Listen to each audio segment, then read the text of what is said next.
Hi friends, welcome to the first installment of 4 installments from Art from the Heart.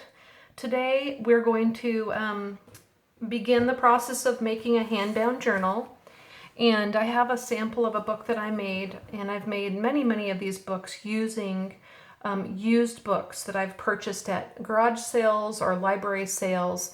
I never purchase classics and take them apart. These are books that no one wants to read anymore. And so I'm going to start today by letting you know what supplies will be needed to make the cover and basically how we do that. And when we come back next time, we'll be making the cover and starting the inside of the book. I use these books as Bible journals, and I fill them with scripture, inspirational quotes. I use a lot of different artwork inside, photographs, and plenty of room to journal. You can use this book for anything you want. So let's go ahead and get started and talk about the cover. First of all, this is the book that I'll be taking apart to use for my cover. And I always look for a book that's smaller than 8.5 by 11 because we're going to use printer paper for the cover. And it just makes it easier if you don't have to cut and piece pieces of paper together. The first thing that you'll do before we come back together next time is use an X-Acto knife and take the insides of the book out. And you can very easily do that if you look closely at the spine. There's a space here where if you were to cut carefully with an X-Acto knife, this will just slip out in one chunk on both sides. So if you're at the library or a garage sale looking for a book, look for a book that's like that, easy to take apart. Don't worry when you use your X-Acto knife if this edge ends up being rough. We're going to cover it up, it doesn't matter. However, I will caution you against pushing too hard because it's easy to slice into the actual cover, and we don't want to do that. So now let's talk about materials for the cover. I have made paper to use for my covers in the past, and I really like this process. You don't have to do this.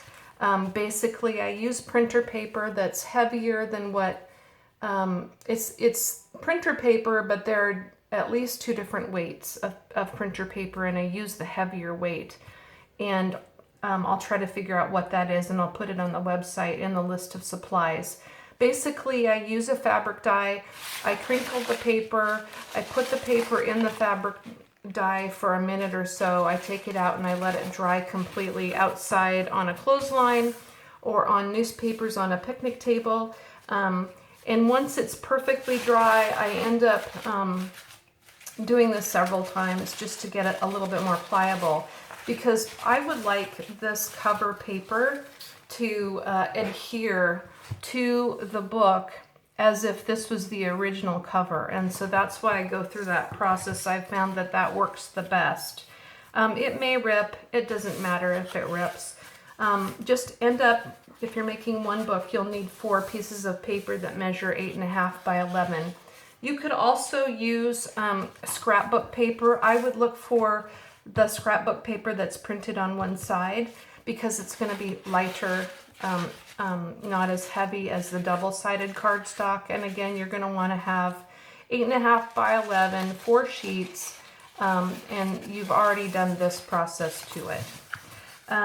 So the other materials you'll need for next time: white glue, cheap paintbrush, a brayer, because this just helps to get the paper really adhered to the book cover. If you don't have a brayer, don't go out and buy one. You can use your hands. You can use a bone folder.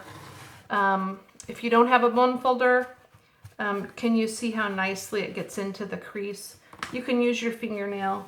I wouldn't go out and buy a bunch of supplies. I think it's fun to use what you have, but I'm just giving you an idea of what I use. So again, brayer, bone folder, paintbrush, Elmer's glue, 4 sheets of 8.5 by 11 that you'll use for your cover. We will also need